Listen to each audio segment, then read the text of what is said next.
Assalamualaikum warahmatullahi wabarakatuh. Waalaikumsalam warahmatullahi wabarakatuh. Waalaikumsalam Baik, selamat warahmatullahi siang wabarakatuh. semuanya. Pada kesempatan kali ini, kami mahasiswa Teknik Industri Universitas Syahkuala akan mewawancarai dari salah satu karyawan perusahaan negeri yang sudah dikenal sampai Asia Tenggara, yaitu PT Adikarya, guna memenuhi tugas mata kuliah Psikologi Industri.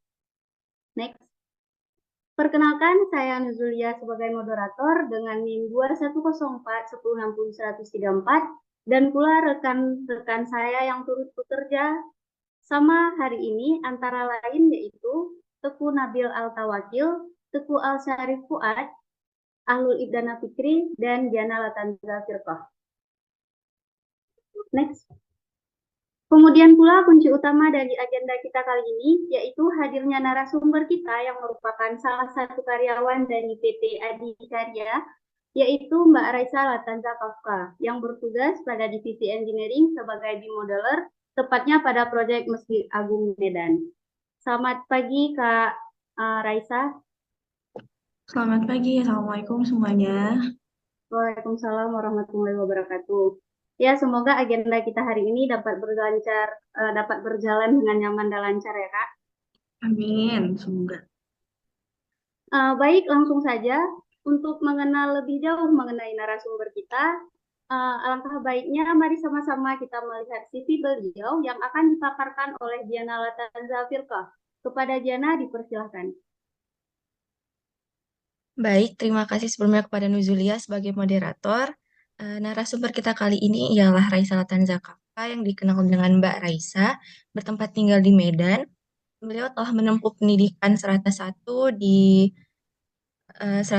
Universitas Sumatera Utara, Fakultas Teknik, program studi arsitektur, dan kemudian beliau menempuh pendidikan profesi di Universitas Sumatera Utara, Fakultas Teknik Program Studi Arsitektur. Dan sekarang beliau diterima dan telah bekerja di PT Adikarya yang dimana ini merupakan perusahaan terbesar milik negara dari bulan Desember 2021 hingga sekarang dan ditempatkan di Departemen Gedung Proyek Masjid Agung Medan dan memiliki jabatan sebagai BIM modeler.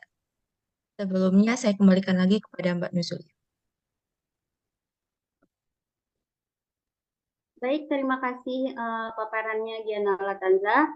Selanjutnya, untuk mengenal apa itu PT Adikarya, mari sama-sama kita melihat cuplikan video dari profil perusahaan tersebut yang akan ditayangkan sebagai berikut. Selamat menyaksikan. Do you think you know Adi? Construction company? Infrastructure? Well, you're not wrong. But it goes beyond your imagination. Here's a story you have never heard before.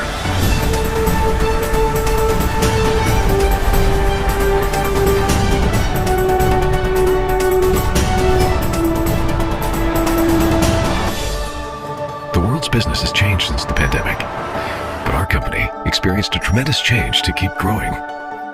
We are more than just a construction company.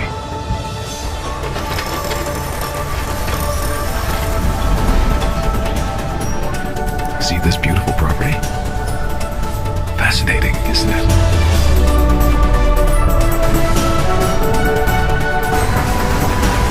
We provide hospitality for each of our customers.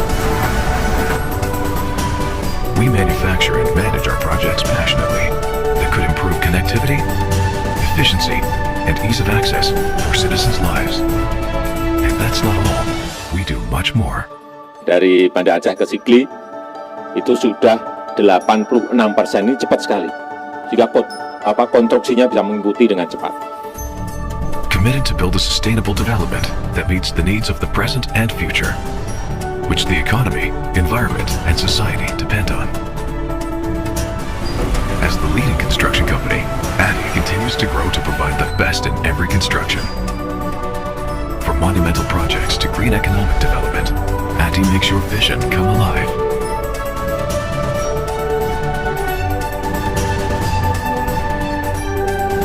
So, what do you think of ADI now?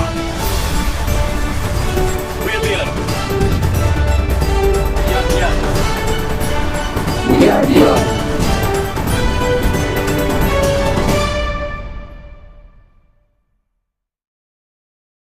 dari yang telah kita lihat, PT Adikarya ini telah mampu menunjukkan sebagai perusahaan konstruksi terkemuka di Asia Tenggara, baik melalui daya saing dan juga pengalamannya yang telah dibuktikan pada keberhasilan proyek konstruksi yang sudah dijalankan. Berbicara mengenai keberhasilan, kita akan mengangkat topik mengenai psikologi. Apakah keberhasilannya dijunjung oleh kesehatan psikologi yang baik? Oleh karena itu, kita akan mendengar langsung dari salah satu karyawan PT Adikarya, yaitu Mbak Raisa. Kepada Mbak Raisa, mohon izin, mungkin ada beberapa pertanyaan yang ingin kami sampaikan. Baik, nggak apa-apa sih, lanjut aja. Ya. Dijawab. Untuk pertanyaan pertama, bagaimana awal mula kakak bisa diterima di perusahaan Adikarya? Apa sih prosedur atau tahapan yang kakak lalui pada saat itu? Mungkin bisa untuk diceritakan sedikit, Kak. Oke deh, makasih untuk pertanyaannya. Tapi sebelumnya aku mungkin mau ngucapin terima kasih juga untuk adik-adik dari Teknik Industri Unsyah ya, yang udah ngasih aku kesempatan untuk bisa cerita sedikit mengenai lingkungan kerja aku. Terus sedikit apresiasi juga untuk kalian karena tadi aku ngeliat ada video. Aku nggak tahu kalian nemunya di mana, dari YouTube mungkin ya. Tapi itu amazing karena jarang banget ada orang yang punya inisiatif untuk bisa ngambil video terus ngemaparinya. So aku ngapresiasi itu banyak-banyak ke kalian. That's good gitu. Mungkin lanjut aja untuk ngejawab pertanyaannya ya. Gimana tadi pertanyaan awal mula bisa di Adikarya atau gimana? Ya, Kak, bagaimana awal mula kakak bisa diterima di perusahaan Adikarya? Oke, mungkin ini pertanyaannya ya jawabannya hampir sama sih dengan rata-rata para pencari kerja yang lain. Itu ngelihat di lowongan kerja, terus nge-apply untuk bidang yang dibuka pada saat itu. Jadi memang untuk aku yang penempatannya di proyek, ini tuh lowongan kerjanya dibutuhkan cepat dan sedikit tertutup. Kenapa aku bilang sedikit tertutup? Karena nggak dibuka di website secara besar-besaran, karena hanya dibutuhkan untuk penempatan proyek saja. Jadi ketika saat itu, aku ngedapetin lowongan kerja ini dari salah satu teman aku. Jadi dari satu senior aku pada saat itu, mereka membutuhkan mahasiswa, bisa fresh graduate ataupun bisa yang udah bekerja untuk bisa ditempatkan di proyek Masjid Agung. Jadi pada saat itu aku nggak pernah kerja di proyek konstruksi. Aku dulu tuh kerjanya itu di mungkin kalau bisa dibilang karena aku anak arsitektur, jadi aku kerjanya itu tuh bagian desain, jadi di konsultan perencana. Nah, dan aku tuh ngedapetin lowongan kerja di sini tuh dari senior aku karena ternyata saudaranya ada yang pernah bekerja di sini juga dan dibutuhkan orang. Dan aku nge-apply pada saat itu. Karena mungkin kalau BIM modeler itu sama mahasiswa arsitektur itu hampir berkesinambungan. Jadi kita sama-sama ngedesain, sama-sama menggunakan software yang hampir sama juga gitu. Jadi pada saat itu aku nge-apply dan 3 hari kemudian diminta untuk ikut interview. Nah, sama kayak pencari kerja lainnya, interview, tes gambar, dan aku datang, terus ngelakuin interview sama manajer di sini, sama staff di sini juga, terus aku ikut tes gambar, dan 4 hari kemudian itu dikabarin kalau ternyata aku lulus pada saat itu, tes gambar dan tes interview awal. Lalu diminta untuk interview lanjutan, itu kita ngebahas tentang fasilitas, salary, dan job desk pekerjaan. Nah, nggak berapa lama dari situ, mungkin 3 hari, 4 hari, itu aku dinyatain diterima sih. Jadi memang prosesnya itu kurang dari 2 minggu, termasuk cepat, karena mereka juga butuh cepat pada saat itu. Seperti itu.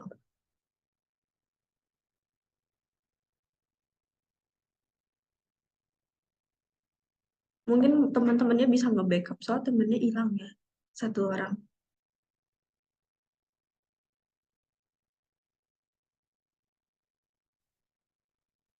Mengenai yang tadi Kak, yang tahap wawancara ya, tahap prosedur Kakak. Jadi menurut Kakak itu apa yang menjadi pertimbangan dari pihak perusahaan atau HRD-nya itu untuk memilih Kakak daripada pesaing-pesaing lainnya Kak? Oke. Kalau ditanya ke aku, pasti aku nggak tahu ya jawaban pastinya apa, karena kan itu tergantung dari manajer di sini gitu. Tapi kalau aku bisa ngasih apa ya gambaran mungkin dengan pesaing yang lain yang pernah juga ikut interview dan wawancara dengan aku pada saat kemarin itu, ternyata mereka tuh lebih banyak fresh graduate.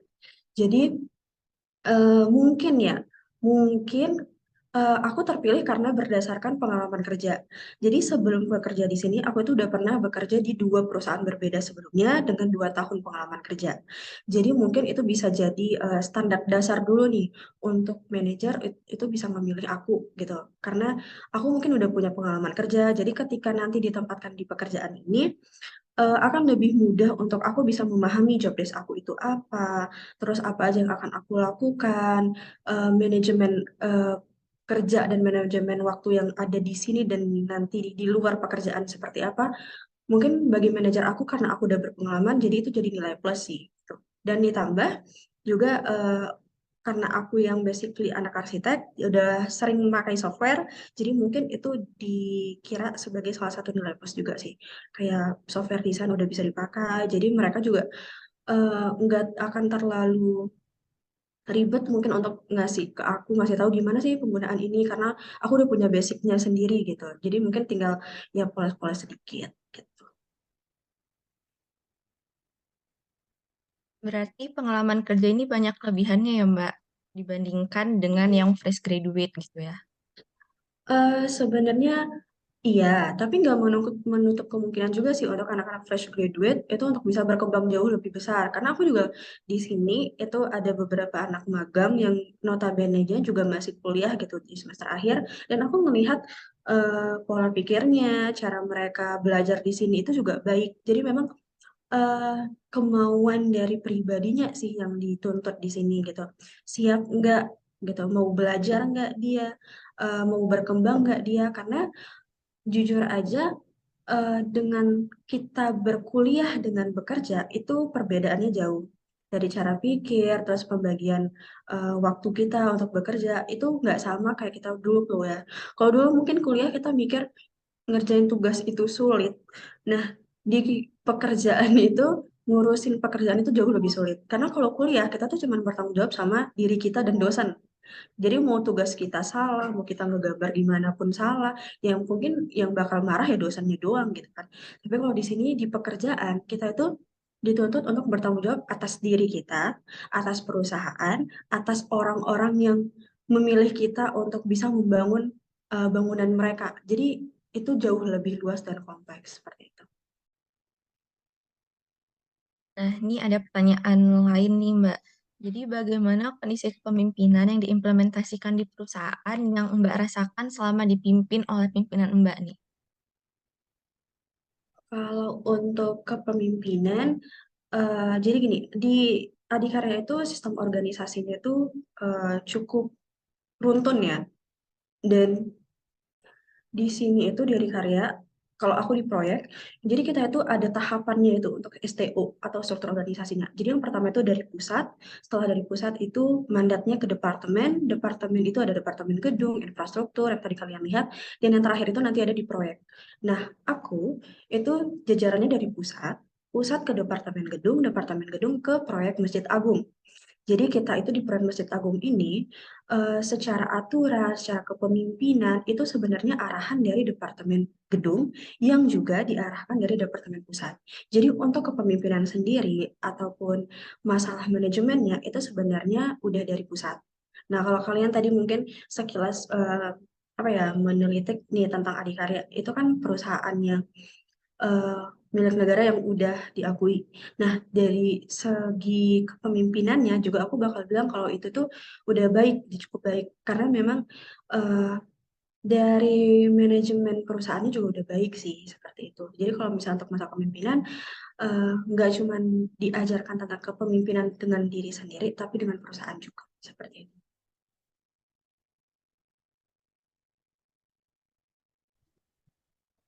Eh, Mungkin selanjutnya untuk budaya kerja sendiri di Adikarya itu bagaimana, Kak?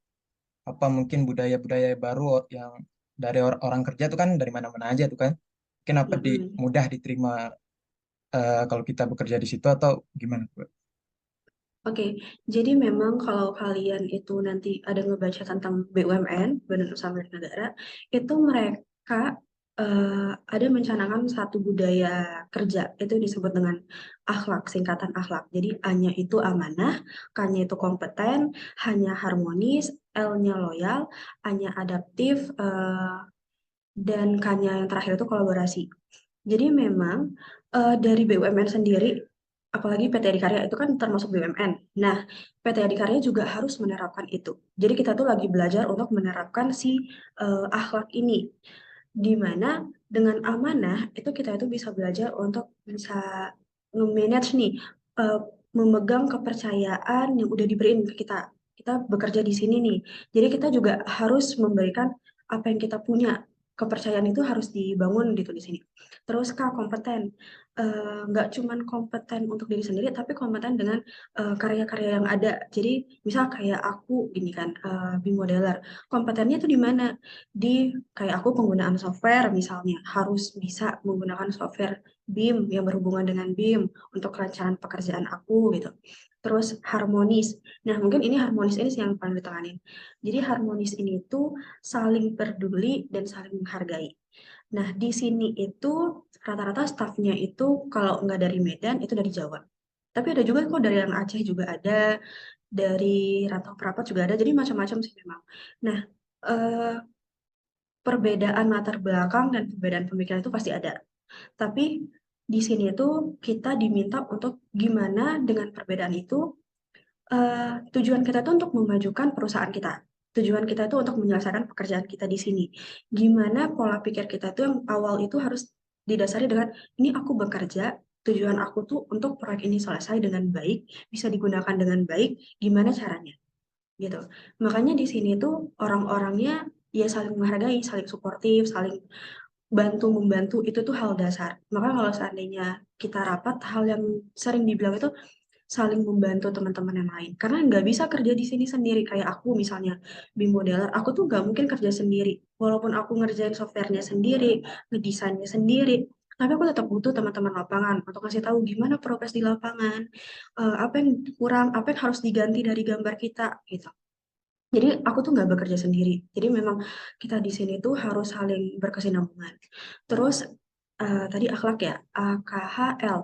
L-nya itu ada loyal. Jadi memang dedikasi untuk perusahaan itu harus dibangun. Kalau kita kerja tapi kita nggak punya dedikasi, pasti kerjanya setengah-setengah dong. Ngasal gitu contohnya. Nah, untuk itu loyal itu juga perlu ditanamin. Kayak kita tuh berterima kasih sama perusahaan karena udah ngasih kita kesempatan, dan kita juga ngasih kesempatan ke perusahaan untuk mereka bisa ngerasain kemampuan kita dalam bekerja. Terus ada adaptif. Nah, adaptif itu inovasi. Jadi di proyek Masjid Agung sendiri, itu kita itu dituntut untuk punya inovasi lebih. Kayak aku sekarang lagi di proyek aku ya, di proyek aku itu lagi ngebangun Menara 99. Nah, mungkin kalau seandainya kita itu nggak punya pemikiran jangka panjang dan inovasi yang lebih, pekerjaan kita itu akan sangat lambat. Jadi, kalau sekarang kita itu ngebangun menara setinggi 99 meter dalam waktu itu 40 hari ke bawah. Dan itu tuh kita menggunakan metode kerja itu dari luar negeri. Jadi bisa kalian bayangin kalau seandainya kita itu nggak kepikiran untuk bisa berinovasi lebih, kita menggunakan cara konvensional kayak ngebangun rumah untuk ngebangun menara, itu mau berapa lama? Gitu. Dan yang terakhir itu ada kolaborasi. Nah, kolaborasi ini tuh yang tadi yang aku sampaikan itu kayak harmonis. Hampir sama kalau harmonis itu saling menghargai di perbedaan, kalau kolaborasi ini collaboration antara pekerjaan. Jadi kayak aku yang nge-modeling dengan teman-teman yang di lapangan atau teman-teman yang ngebuat time schedule. Ini kita tuh harus target kerja selesai sekian. Oke, berarti gambar itu harus selesai di waktu ini sebelum pekerjaan dimulai. Terus nanti orang lapangan harus standby. Iya, nanti ngebuat dokumentasi untuk ini untuk kita laporin ke departemen, nanti departemen laporin ke pusat. Jadi kolaborasi antar pekerjaan itu juga dituntut di sini. Seperti itu. Jadi mungkin budaya kerja yang dibangun eh, nggak nggak kayak biasanya, kayak cuman bekerja, datang kerja, ngerjain kerjaannya terus pulang, nggak, tapi lebih dari itu. Jadi kita bekerja, membangun relasi juga, membangun hubungan sosial juga di sini.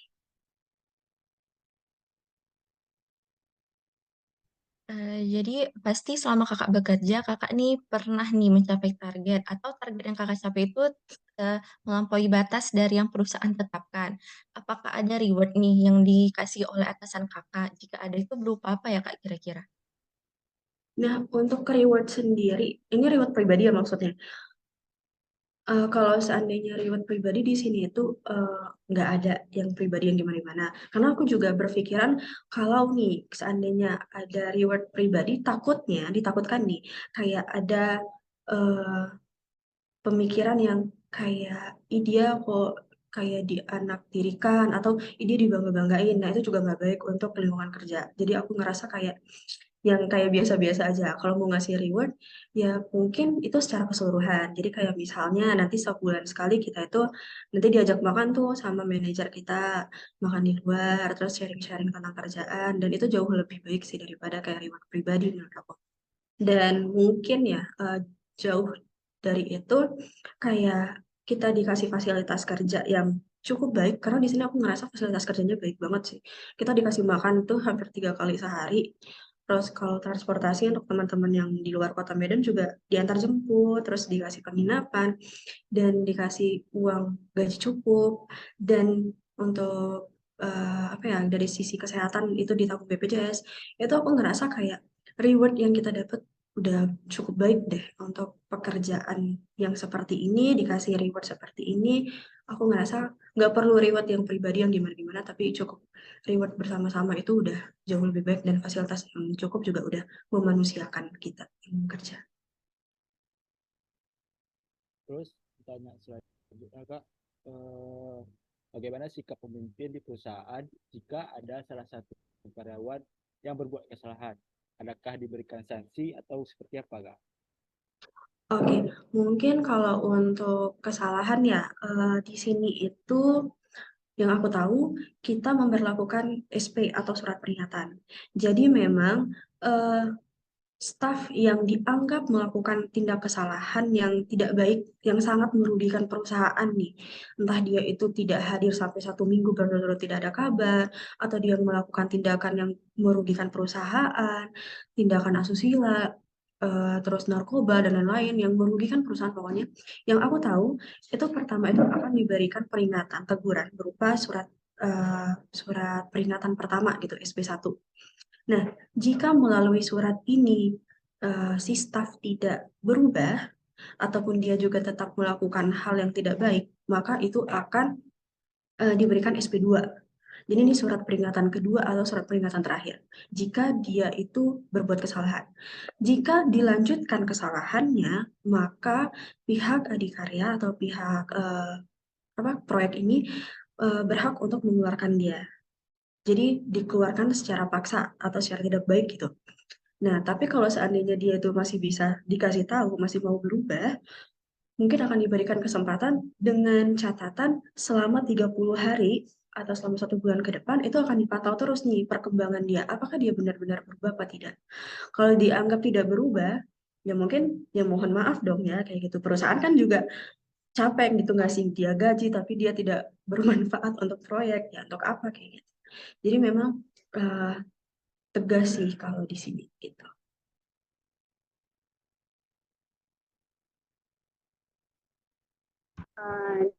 Jadi Kak, kalau untuk men-stres kerja nih Kak ya, kan pasti dalam bekerja itu ada stres kerjanya gitu lah. Apa yang dilakukan pemimpin atau tim kerja Kakak untuk mengurangi stres yang mungkin bisa terjadi saat bekerja? Mungkin stres kerjanya itu kalau misal bosan gitu ya, atau nge-stuck gitu di kerjaan atau gimana? Seperti itu. Kalau di sini, nah aku tuh bersyukur karena proyek aku tuh di pusat kota. Jadi aku tuh pergi keluar ke sebelah itu udah Jumpa Sun Plaza. Ke depan itu udah jumpa tempat makan dan lain-lain. Jadi kalau misalnya aku udah mulai stres nih, ya udah nanti keluar ke sebelah main time zone, udah cuma itu doang. Tapi sama teman-teman yang lain di sini. Jadi kayak kita itu nanti kalau udah mulai ada waktu waktu luang lah gitu. Ayo kita ke sebelah main-main. Yaudah nanti ke sebelah rame-rame kita main-main gitu, makan di sebelah apa segala macam. Tapi memang itu kalau seandainya ada waktu luang ya teman-teman. Tapi kalau seandainya nggak ada waktu, ya kita diam aja dulu di kantor gitu, kayak istirahat bentar atau tiduran di atas meja, maksudnya kayak rebahan gitu. Pokoknya ya pandai-pandai kita sih itu. Karena jujur aja yang aku rasain selama aku kerja di sini, kita tuh nggak punya jam kerja. Jadi kita itu kerja di sini tuh 24 jam. Mau jam 3 pagi ditelepon minta gambar, ya kita harus standby. Jam 3 pagi disuruh ke lapangan, harus standby juga gitu. Karena memang itu minusnya bekerja di kontraktor. Jadi kayak, karena pekerjaan di lapangan itu kan nggak mungkin nunggu-nunggu kita nih, nunggu kita mau bangun tidur baru mereka kerja. No, mereka juga punya target kerja, kita juga punya target kerja, harus selesai sekian, misal waktunya. Ya mereka juga harus selesai di waktu sekian, harus dibayar di waktu sekian gitu kan. Nah, jadi untuk kalau dibilang stuck kerja itu pasti ada, rasa bosan itu pasti ada. Apalagi yang harus di kantor, di depan laptop, itu pasti ada. Dan hari Minggu juga kita bakal masuk kerja terus. Jadi kayak aku misalnya orang lokal, itu cuma libur 1 bulan itu 2 hari doang. Jadi aku cuma ada 2 hari di rumah. Sisanya itu menghabiskan waktu aku di kantor gitu. Jadi nggak nutup kemungkinan kayak aku bosan gitu dengan keadaan. Tapi lagi-lagi balik lagi kalau seandainya kita juga butuh kerja gitu. Ya profesionalis kita gimana caranya kita nge-manage diri kita supaya si bosannya tadi tuh ya cepat atau lambat itu hilang dan lain. Ya mungkin kayak kalau udah bosan banget, aku bisa nutup laptop. Kayak aku nggak ngelihat laptopku, aku main handphone, aku ngedenger lagu. Entah kadang 1 jam itu aku pakai untuk aku rebahan di masjid, karena di sini kan dekat Masjid Agung, di sebelahnya masih ada masjid yang lama. Jadi aku kadang habis sholat aku rebahan, ya udah main handphone apa segala macam. Nanti kalau udah 1 jam udah mulai fresh lagi otaknya, ya udah balik lagi ke kantor. Atau kalau misal bosan banget, ya udah ke Sun Plaza, keliling-keliling sejam balik lagi kerja lagi. Kayak gitu. Ya beda-beda sih mungkin tiap orang cara menemukan eh, jawaban atas kebosanan dia di dalam pekerjaan. Ada yang mungkin ngelakuin hobinya nulis, atau kalau di sini tuh ada disediain tenis meja, main tenis gitu. Ya tergantung gimana orang-orang di sini gitu. Baik, bisa dilanjutkan ya pertanyaannya. Bagi yang ingin bertanya mungkin bisa langsung. Terus apa pemimpin atau leader of the teamwork dari perusahaan kakak ada memberikan motivasi kerja kepada karyawannya? Ini untuk manajernya mungkin ya, ke staffnya. Ya, oke.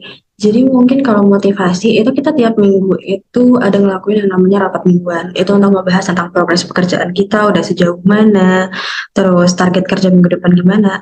Nah, biasanya di sela-sela rapat itu manajer kita itu kan ada ngasih kata-kata sambutan gitu kan. Nah, mereka tuh sering banget nyelipin motivasi kerja untuk kita. Jadi kayak memang di sini itu hal-hal yang sering ditekankan itu kayak gini. Kita tuh di sini kerja itu nggak mengharapkan apa-apa gitu. Kita tuh di sini kerja karena memang pertama keyakinan diri kita tuh sanggup untuk bekerja. Kedua karena kita tuh memang mau bermanfaat untuk orang lain.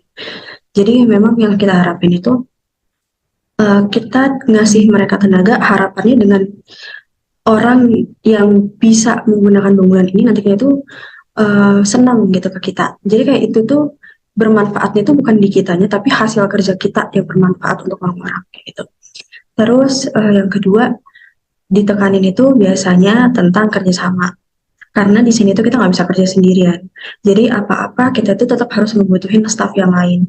Jadi komunikasi itu dibangun dari sini. Apapun itu ceritanya, mau ada masalah, mau ada kita dapat masalah di lapangan sekalipun, jangan cuma orang lapangan aja yang tahu, tapi teman-teman di kantor juga harus tahu, biar kita itu bisa saling ngedapetin solusinya yang pas nih, yang tepat gitu gimana.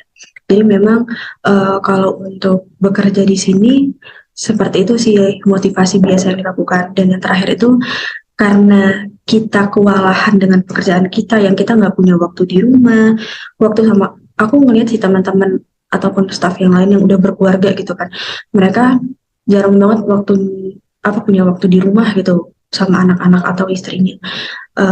Itu manajer aku sih sering banget kayak ngasih kesempatan untuk ya kalau misalnya ada nih hari-hari tertentu kalau mereka mau di rumah ya it's okay untuk bisa ngabisin waktu sama keluarganya kayak gitu. Tapi di luar dari itu memang untuk motivasi ya apa ya, kita ngedapetinnya ya secara nggak langsung, kayak misalnya kerjaan kita udah selesai terus nanti kita share ke grup nih misalnya, permisi Pak, ini hasil kerja apa ini yang diminta tadi gitu, terus kayak dia tuh ngasih saran atau feedback yang membangun, itu kayak salah satu jadi motivasi juga sih menurut aku kayak gitu. Mungkin selanjutnya untuk mengenai alat keselamatan kerja, apakah ada disosialisasikan dan apakah alatnya mungkin tersedia Kak di tempat Kakak bekerja? Mungkin itu. Oke, untuk apa ya, keselamatan kerja kalau di situ dikenal dengan HSE, Human Safety Environment, atau kalau di bahasa Indonesia itu kesehatan dan keselamatan kerja. Nah, itu tuh jadi bagian penting. Dimanapun kalian berada, kalau kalian itu mengenal yang namanya proyek, K3 itu adalah hal dasar yang harus ada di setiap proyek. Jadi kalau seandainya kalian nanya perlengkapan keselamatan kerja, itu tuh udah pasti ada di proyek. Bahkan kalau nanti kalian main-main nih ke sini, hal yang pertama yang akan kalian lakukan itu bukan ke lapangan atau bukan keliling-keliling kantor, tapi itu namanya ada kegiatan safety induction. Itu dari divisi K3, itu nanti kalian bakal dikumpulin bisa di satu ruangan dan di induction. Jadi induction itu semacam bahasa kayak pengenalan deh, kayak pengenalan tentang lingkungan kerja ini apa, proyek ini itu apa, bahaya kerjanya apa, mitigasi keselamatannya apa, alat pelindung diri yang harus kalian bawa atau kalian gunakan selama berada di proyek ini itu apa. Jadi memang di awal itu kita yang kita lakukan itu bukan asal masuk terus celingak-celinguk, enggak. Begitu kita datang di sini nginjakin kaki, yang pertama kali dilakukan itu safety induction. Kalian dikasih tahu ini tuh apa, proyek ini tuh proyek apa, bahayanya apa ada di sini. Jadi kalian kalaupun jalan nanti dikasih tahu nih jalur selamat yang aman untuk kalian berjalan itu di mana aja. Kalau ada jalur-jalur yang berbahaya yang nggak boleh dimasukin atau red zone, kalian nggak boleh ke sana karena berbahaya. Jadi kalau ditanya alat-alat di sini, untuk alat-alat K3, alatan keselamatan kerja itu pasti lengkap. Karena itu yang dituntut pertama kali di suatu proyek untuk harus ada. Seperti itu. Kak, kalau keselamatan kepada karyawan itu gimana? Ada dilakukan medical check up nggak Kak dari perusahaan? Beberapa bulan gitu? Kalau medical check up ada sih. Jadi memang, tapi itu lebih ditekankan ke kayak pekerja lapangan. Atau kalau bahasa awamnya itu kayak kuli lapangan. Nah, jadi mereka tuh tiap hari setelah di safety induction sebelum kerja, mereka kan datang nih absen safety induction. Setelah safety induction mereka biasanya medical check up. Itu kayak pemeriksaan tekanan darah, terus pengecekan suhu tubuh, dan yang terakhir itu kayak ada namanya fit test. Jadi kayak kalau sekarang kan kita lagi bekerja di ketinggian. Jadi cara pengecekan kesehatannya juga harus disesuaikan. Kalau misal pengecekan di ketinggian apa aja? Kayak detak jantungnya aman nggak kalau misal bekerja di ketinggian? Kalau aman, oke. Berarti lulus yang pertama. Yang kedua, suhu tubuhnya aman. Aman, berarti bisa. Yang ketiga, ketika dia ngelewatin, jadi kayak fit test itu kayak kita ngebangun jembatan setinggi 40 cm dari lantai, dan mereka harus ngelewatin itu. Kalau seandainya mereka bisa menjaga kestabilan tubuhnya, berarti mereka layak untuk bekerja di atas. Tapi kalau enggak, ya mereka nggak boleh dulu sampai mereka siap. Jadi memang bekerja di lapangan itu ya nggak semudah kita datang, kita dapat APD, pakai helm, pakai sepatu safety, terus bajunya safety, terus kita bisa kerja. Kita juga harus bisa tahu si pekerjanya ini yang di atas nanti itu sehat apa enggak. Cukup bisa fit nggak badannya untuk bisa bekerja seharian ini. Ya kalau nggak bisa ya diistirahatkan dulu, dikasih vitamin dulu. Jadi memang untuk kesehatan di sini tuh ya diprioritaskan sekali sih. Kita juga punya BPJS, kayak kalau ada yang sakit kita langsung ngeklaim ke perusahaan untuk dibawa ke rumah sakit. Jadi kalau misalnya paginya sakit, nah nanti nggak berapa lama 1 jam kemudian kita buat surat sakit dan langsung dibawa ke rumah sakit gitu. Terus kalau untuk staffnya, selain medical check up, biasa kalau manajernya itu kalau dari departemen itu dikasih medical check up tiap bulan. Kalau di sini tuh kalau untuk staff biasanya kita nggak terlalu sering medical check up sih, nggak ada sih kayaknya, cuma di awal doang. Tapi setiap bulan kita tuh dikasih vitamin. Jadi kayak ya Imbus, Enervonse gitu dikasih tiap bulan 1 botol untuk kita minum. Jadi kalau udah mulai nggak enak nih badannya, minum vitamin. supaya untuk ngejaga biar nggak sakit, karena kalau sakit ya susah juga, kayak kerjaan kayak butuh kita tapi kitanya nggak ada di kantor, kan dia terhambat pekerjaannya, nggak enak juga. Dan kalaupun kita mau ngasih ke staff yang lain itu juga belum tentu ngerti job desk kita itu apa. Jadi memang ya kita sendiri yang tahu badan kita gimana, kita jaga dia. Ya istirahat cukup sih harus. Jadi makanya kalau sampai rumah, aku tuh biasa sampai rumah jam 9 malam kan. Jam 9 aku beres-beres segala macam, jam 10 udah tidur, nanti ya pagi subuh bangun lagi kayak biasa. Kita pergi di sini kerja jam 9, ya pulangnya juga jam 9. Jadi eh, capek itu pasti, secara badan itu, fisik itu capek pasti. Ya cuman kita juga harus ngejaga itu. Makanya vitamin itu dikasih sama staf-staf di sini itu udah seneng banget ya kita, karena kita juga dibantu untuk ngejaga tubuh kita juga. Oke Kak, tadi kan kita udah berbicara mengenai gaya kepemimpinan yang Kak rasakan, budaya kerja yang di PT Adikarya ini. Jadi kalau dari Kakak sendiri ini, apakah Kakak puas apa enggak Kak bekerja di PT Adikarya ini? Mungkin skala dari 1 dari 10 Kak. Oke, dari 1 sampai 10 ya, mungkin 8. Di angka 8. Dibilang puas, cukup puas sih. Mungkin 2-nya lagi itu kenapa nggak sampai 10 ya. Yang satu, karena waktu aku itu jujur, itu kayak udah diambil alih sama Adikarya. Jadi kayak jam 9 pagi sampai jam 9 malam aku di sini. Nanti sampai rumah itu udah tinggal tidur. Jadi kayak aku nggak sempat berhubungan dengan keluarga aku di rumah. Jadi kayak pagi itu cuman ya beres-beres, sarapan, apa segala macam, dan langsung pergi ke kerja. Nanti pulang sampai rumah cuman bisa ngobrol-ngobrol sedikit, nanti udah tidur. Jadi memang waktu untuk di rumah itu sedikit sekali sih. Jadi lebih banyak pekerjaan. Terus yang kedua, mungkin karena kita di sini bekerja di bawah target, kita itu dikejar target banget di sini. Harus selesai di tanggal sekian, harus biaya dengan sekian itu harus cukup gitu. Jadi kayak kadang ada beberapa hal yang gimana bilang ya? eh karena kita ngeburu kerjaan, jadi kadang kita sering juga sih ngejumpain kerjaan itu kurang rapi kayak gitu. Karena kita diburu-buru sama waktu. Tapi terlebih dari itu semua, eh, kalau dikatakan puas, cukup puas karena dari aku pribadi juga kayak aku butuh apa misalnya di job desk aku harus belajar tentang penggunaan software ini, atau aku harus ngegunain cara ngebuat ini, aku nggak tahu. Nah, itu biasanya aku nge-sounding ke pihak departemen. Nah, biasa pihak departemen juga ngasih kesempatan ke kita untuk bisa belajar langsung ke sana, dikasih pelatihan, terus kita juga bisa diajarin via Zoom juga jarak jauh. Jadi kayak untuk bekerja secara profesional itu di sini itu diutamakan sih. Jadi kayak kamu butuhnya apa untuk bisa membantu pekerjaan kamu, oke kita sediain. Perusahaan di sini kayak gitu. Nah, dan untuk perusahaan sendiri nih, Kak, pasti ada strategi kan yang dilakukan agar dapat memikat konsumen itu. Contohnya itu seperti apa, Kak? Dan menurut Kakak nih yang menjadi keunggulan PT Adikarya itu dibanding PT-PT yang lain tuh apa, Kak? Kira-kira? Nah, kalau kayak mengikat konsumen ya, mungkin branding sih. Itu branding itu di mana-mana juga yang nomor satu ya. Kalau kita mau bicara tentang konsumen gitu, konsumtif, branding.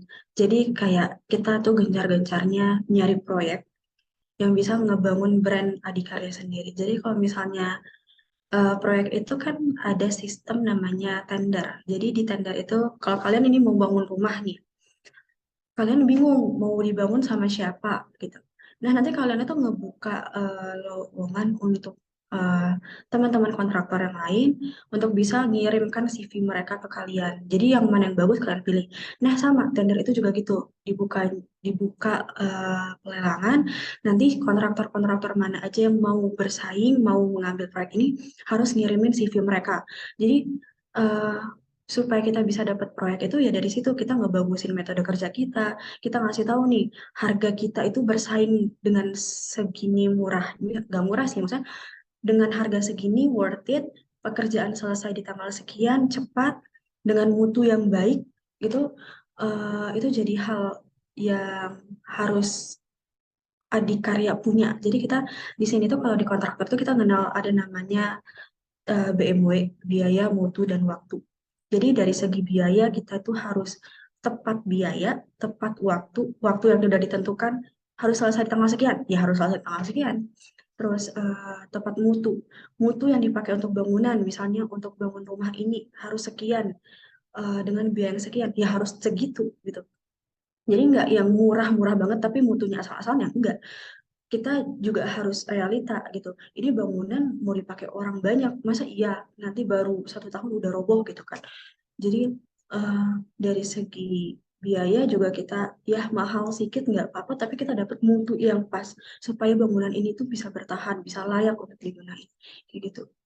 Jadi apa ya? Kalau dibilang strategi kerja untuk memikat konsumen, ya branding sih. Kita dapat proyek nih, kita selesaikan dengan bagus, kita share ke masyarakat, ini hasil kerja kita nih.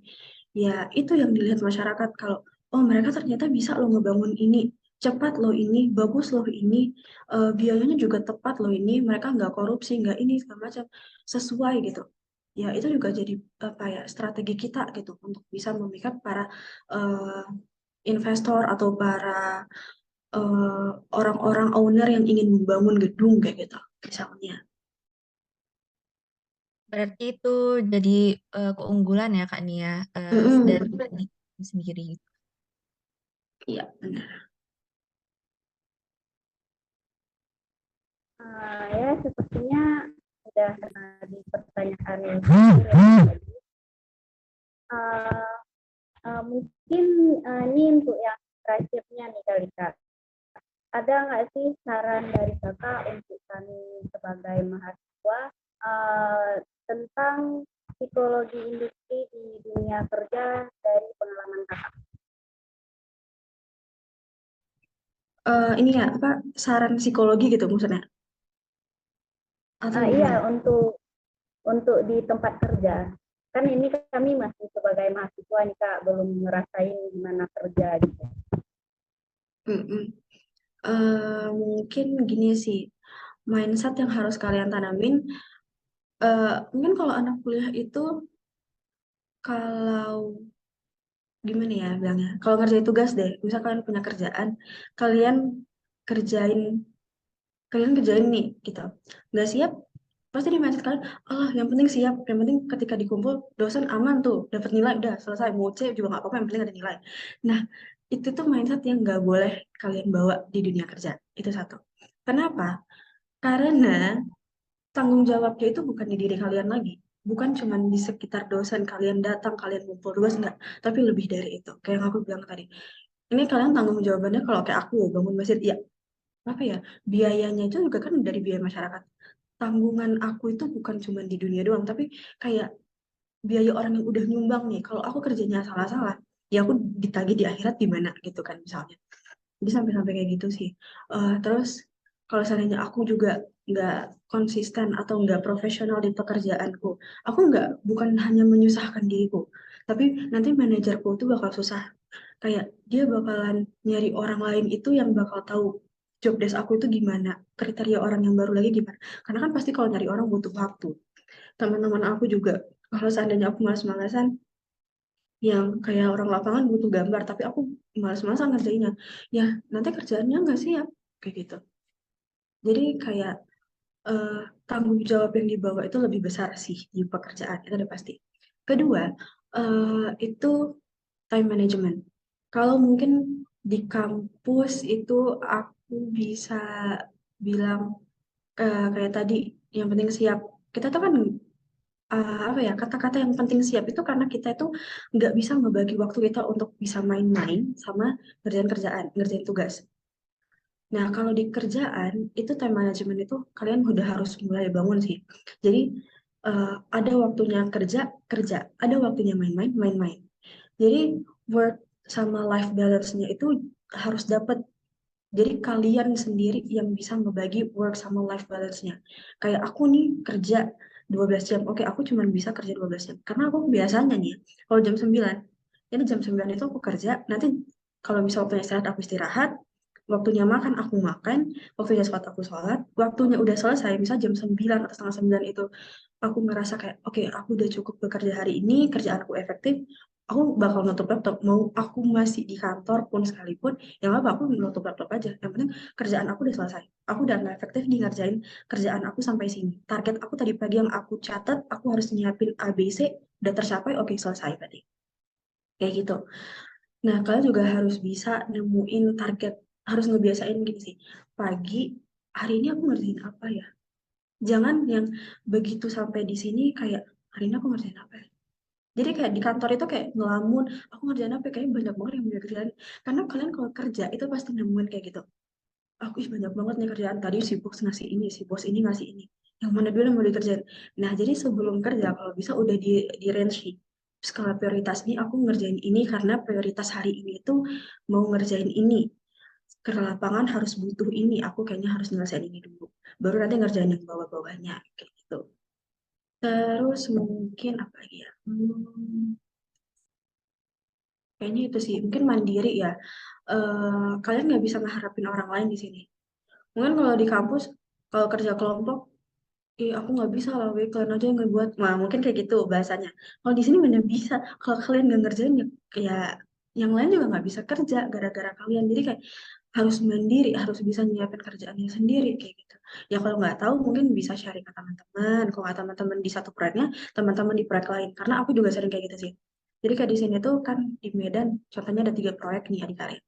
Ya kalau aku misalnya kesusahan ngemodeling bangunan aku biasanya nge-sounding ke teman-teman di proyek lain yang di Medan juga. Kayak kemarin ada proyek rumah sakit haji, aku nelpon mereka minta ajarin ini, aku nggak bisa di ini Mbak, bisa tolong ajarin nggak? Nah nanti diajarin.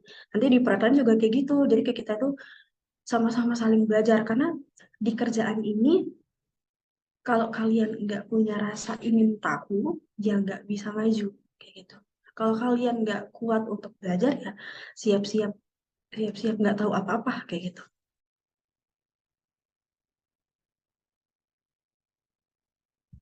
Ya, baik Kak, terima kasih banyak atas waktu yang telah Kakak luangkan di pagi ini ya. Semoga kita kembali dipertemukan di momen-momen yang bermanfaat selanjutnya. Mungkin ini kata-kata terakhir untuk kalian sih. Semangat kuliahnya. Karena aku juga dulu ya sebelum di sekarang ya kuliah juga. Dulu aku juga anak teknik, jadi aku paham banget lah gimana masa-masa sulitnya anak-anak teknik. Ya aku ngerti nggak tidur itu udah pasti. Lupa makan itu udah pasti. Itu asam lambung, begadang itu udah jadi apa ya, kayak temen aja lah gitu. Tapi memang eh, kalian juga harus mulai ngebangun apa ya, kayak ngejaga badan karena ketika udah dikerja, karena aku ngerasa kayak gitu sih. Dulu aku sering banget begadang karena anak arsitek kan harus ngejar gambar ya, kalau kalian juga ngejar gambar gitu kan. Kadang sering tidur 2 hari tuh udah kayak ya udah biasa gitu, kopi sehari sampai 3-4 gelas gitu udah biasa juga. Tapi efeknya itu baru sekarang. Aku mungkin kalau sekarang disuruh begadang tuh udah nggak sanggup lagi guys. Jadi kayak begadang itu udah bukan temen aku lagi, kayak aku nggak boleh begadang karena kayak kerasa capeknya itu baru sekarang. Nanti ya mungkin di kalau umur kalian tuh nggak ngerasa gimana-gimana, tapi nanti kalau ada kerja gitu yang fisiknya udah terkuras habis, pikirannya terkuras habis, baru kerasa tuh "Ih, kayak badanku kayaknya nggak sehat kayak gitu dan kayak gitu. Terus eh, apa ya, puas-puasin untuk bisa ngembangin diri sih di kampus. Kalau kalian punya organisasi ya ikut-ikut aja banyak-banyak karena kalau udah kerjaan udah nggak bisa lagi, kayak udah sibuk gitu kan. Terus kalau ada hobi-hobi yang kalian suka, misal kayak laki-laki biasa main futsal nih sama fakultas mana, jurusan mana, bangun relasi sebanyak-banyaknya. Ikut aja, kalian jumpa teman baru juga itu nggak apa ya, nggak banyak minusnya, malah kayak aku ngerasa kalau nanti kerjaan, malah yang ngasih kerjaan itu biasa relasi. Entah dari jurusan-jurusan mana, bisa butuh tenaga kalian gitu kan. Karena kan kalau anak industri biasa kayak lebih universal deh, kerjaannya tuh bisa di mana aja gitu. Setahu aku ya, karena aku kan juga dulu apa ya, kayak hantu yang nyari-nyari lowongan kerja gitu. Jadi aku sering juga ngeliat kayak properti juga kadang butuh anak industri, pabrik juga butuh anak industri, Unilever apa segala macam juga butuh anak industri. Jadi kayak bangun relasi sebanyak-banyaknya, yang mana tahu rezeki kerjaan kalian kan bisa dari situ. Ini seperti itu. Apa lagi ya? Nah, dia sih kayak gitu aja. Terus untuk kalian semangat kerjanya, semangat bertugas, ya jangan lupa untuk saling dibantu teman-temannya. Terus apa ya? Ya manfaatin deh waktu waktu perkuliahan itu kan singkat cuma 4 tahun gitu. Ya dipuas-puasin aja lah pokoknya. Karena kalau udah sambil kerja mungkin nanti kalian mikir kuliah sambil kerja enak nggak ya? Enak kalau seandainya kerjaannya juga enak. Kalau kerjaannya juga ada waktunya. Tapi kalau kerjaannya itu juga menguras tenaga kalian juga, kalian pasti akan mundur. Pasti salah satu bakal ada dikorbanin. Jadi selagi masih bisa kuliah, kalian masih tenang. Apalagi kan ini teman-teman pasti ya tanggungannya masih orang tua gitu kan semua. Jadi kayak ya dimaksimalin lah, dioptimalin kemampuan dirinya, potensi dirinya, dibangun kepercayaan dirinya juga segala macam gitu. Mungkin itu aja sih dari Mbak. Baik, terima kasih banyak Kak. Terima kasih banyak-banyaknya, banyak pengalaman dan pengajaran yang bisa kami terima dari Kakak. Dan dengan berakhirnya sesi ini, maka berakhir pula pertemuan kita hari ini. Selamat bekerja dan selamat kembali beraktivitas masing-masing. Akhirul kalam, wassalamualaikum warahmatullahi wabarakatuh. Waalaikumsalam warahmatullahi wabarakatuh. Wabarakatuh. Kasih Kak. waktunya. Ya, see you semuanya.